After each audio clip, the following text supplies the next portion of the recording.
Okay, who wants to watch a Leagues video over a month after the league has already ended? Okay, what if I told you I have a list of everyone who played Leagues 5 who has Dong in their name? Does that sound fun? Would that make you want to watch the video? Plus, I have a good reason for the delay. I was playing a lot of Deadlock. Anyways, I'm back with even more post-league data analysis than last year. And the data says that the Raging Echoes League was surprisingly successful. For reasons I'll get into, I was expecting it to be a disappointment, and I still think there's a lingering problem that'll affect future leagues. But before I go all negative Neve on you, let's look at some fun Leagues 5 statistics. With Leagues 5, we had 84 different region combinations to choose from. The most popular of these, quite surprisingly, was Fremenic Mauritania Tyrannon, which was chosen by 11% of players. Fun fact, last league this was the least picked region combination, chosen by only 8 players. Quite the turnaround. Meanwhile, the least popular combination this time around was Fremenic Kandarin Varlamore, chosen by a mere 20 players out of the top 144,175 that I surveyed. That's a rate of less than 1 in 7,200, unironically rarer than Third Age. And of course, my favorite league statistic, this year we had 127 accounts with Dong in their name. Shout out to this classy cast of characters. Oh, and if you're wondering how I got the stats on these 144,000 players, I reused my code from last year when I made a similar video. Basically, I scraped the high scores for everyone who got at least 24,000 points and figured out their regions based on their boss KC. Fun fact, I hard-coded the number of columns in the table last year and forgot to adjust it to account for all the new bosses that have come into the game since. Even me from a year ago correctly identified that "I'll only use this code once" are indeed famous last words, and yet didn't bother to avoid hard-coding this in. Present day me didn't realize this until 4 days after I started running the scraper and then had to run it all over again, which I'm sure made Jagex's servers very happy. Here are the top 10 most popular region combinations. To nobody's surprise, every region except Kandarin is represented in these top 10. In fact, you have to go over halfway down the list to rank 44 to find the first combination that contains Kandarin. Now that I mention it, how popular was each region individually? Fremi and Mori were by far the two most popular regions, with nearly 2/3 of players picking each of them. Asgarnia, the Desert, Tyrannon, Korend, and Varlamore are all hovering at around 30%, Wilderness down at 16%, and Kandarin is in a very distant last place at just 3.4%. This will lead into one of my discussion points regarding the problem with leagues, so just keep that number in the back of your mind for now. The top 3 most popular regular bosses, not counting Echo versions, were Araxor, Barrows, and Scurius with 11.8 million, 15.1 million, and 23.6 million KC respectively. Insane numbers.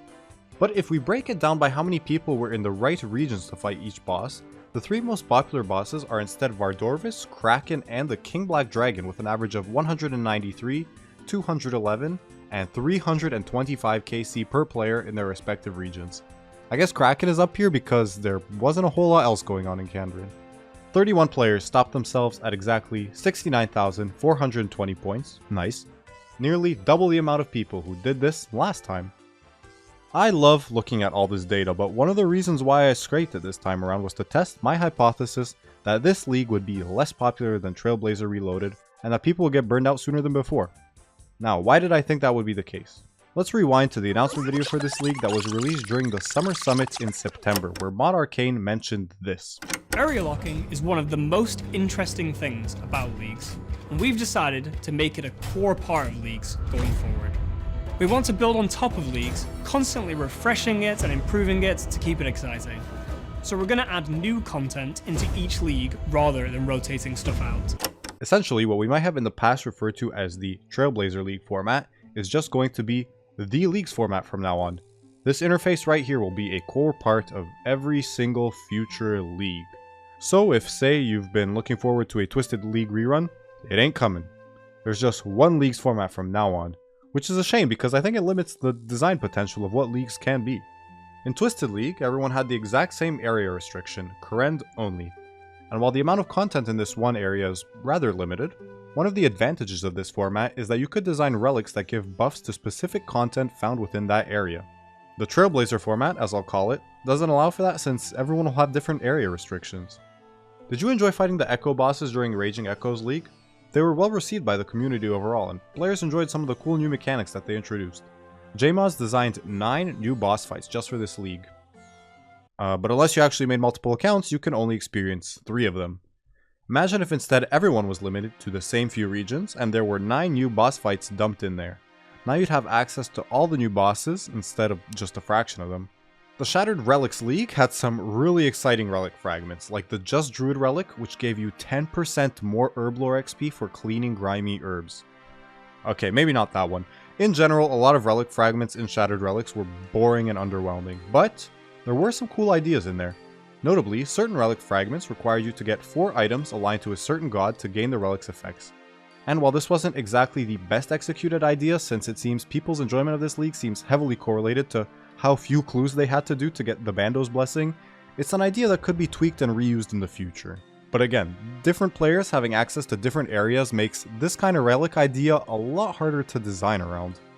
My point is, while the Trailblazer League format is definitely the most popular and most well received of the 3 leagues formats we've seen, the other 2 still have some interesting ideas buried in there that I don't exactly think work well with the Trailblazer format. Remember how I said only 3.4% of players picked Kandarin during Raging Echoes? I was actually strongly considering picking it myself just because it seemed like an easy region for farming a bunch of points. 80 points for scoring 1 Gnome Ball goal which has 0 requirements, 200 points just for activating Piety. Despite the prospect of these easy points, I ultimately decided against. You see, in Trailblazer Reloaded I picked what were, back then, the 3 least popular regions. And while I had fun, I did miss out on what I would say is one of the most enjoyable things about playing an MMO, which is seeing other players around. Not wanting to repeat the melancholic experience of being in a world mostly devoid of other players, I ultimately settled for more popular regions this time. While so far it seems that we've had a fair rotation of what the meta regions are throughout the 3 Trailblazer leagues, if you happen to pick a less popular region last time and want to now go where the other players are, you might have to choose between a new region pick with barely any players in it, and the new popular region whose tasks you've already done before, maybe even multiple times before. Now, contrary to what I was thinking would happen, my data suggests that players this time around didn't get burned out sooner than during the Trailblazer Reloaded League.